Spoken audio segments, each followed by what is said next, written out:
Let's consider the situation of a nurse in a surgical unit who's responsible for making sure that the surgical site wounds of patients don't get infected. And you think about the various things she has to do. Well, one very big thing is to make sure that she isn't the vector. She doesn't convey an infection onto a patient. So how does she do that? Well, she has to sanitize her hands, she has to glove them, she has to put on gowns, drape the wound site, so on and so forth. Now imagine the situation. She shows up to do all that work, and there's a gown not available. Now, failure mode number one might be, she looks at the situation and says, this happens all the time. This is perfectly normal. We never have the gowns we need. So then what does she do? Well, she works around the problem because since the problem is normal anyway, her workaround response is normal also. Maybe she goes to look for a gown. But the problem with that, of course, is that there's something else she can't do because of the time consumed by looking for the gown. Maybe she finds a colleague and says, hey, can you get that gown for me? But again, that interrupts that person's work, and so it's disruptive that way. Maybe she decides, you know what, I don't have the time to find the gown. I don't want to take time away from a colleague to find the gown. I'm just going to be careful and make sure that I don't brush against the patient while I deal with the surgical site wound. All right. Conversely, the very same nurse can say, oh my gosh, look at this. I'm missing a gown. I should call this out because if I'm missing a gown now, I'm going to be missing a gown later. And maybe I can't be careful later. And if I'm missing a gown now and I might miss it later, someone else might miss a gown. We got to, now that we've seen this problem of missing gowns, we have to solve for it. But then here's another failure mode. That one nurse may think, well, who do I call? Well, I could call another nurse, but that nurse has the same problem I have, which is we're responsible for our nursing work, but not for distribution and all the things that bring gowns to us. All right, but let's flip that around. The nurse sees the abnormality, but actually has someone to call whose job is to make sure the pieces come together on a daily basis. She says, I got it. I'll call Mary. Mary will show up, and Mary will help me solve this problem so that distribution understands what gowns I need, when I need them, where I need them, how I need them presented, so on and so forth. All right, this is good.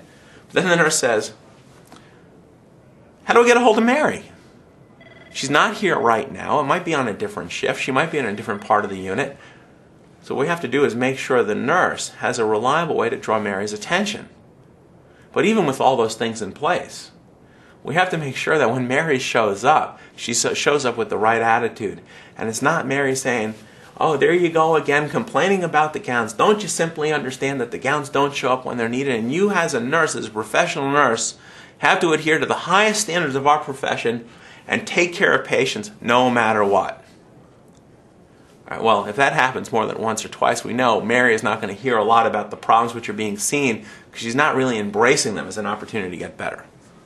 All right, so we have to have Mary show up with the right attitude and say, oh my gosh, what's wrong? Why did it go wrong? What can we do to make things better? And Mary, because not only does she show up the right way, but she has the perspective, the span of responsibility, authority to call in distribution and say, hey, come on over here. We need your help solving this problem for this nurse. So she's not compromised taking care of patients.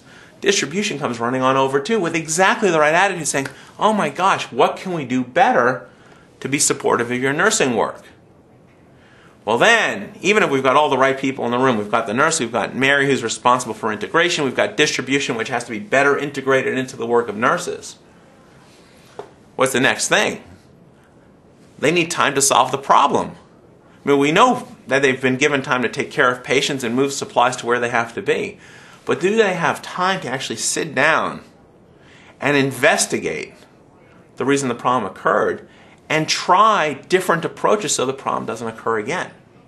And if they don't have that, for all the good intent of designating Mary as responsible for integration and improvement, giving the nurse ways to draw the attention of Mary, having distribution show up, all these other things we've talked about, right attitude, so on and so forth, if we don't give people the time and resources as part of their daily work to see and solve problems, then when we say we're committed to continuous improvement, we're really making it up.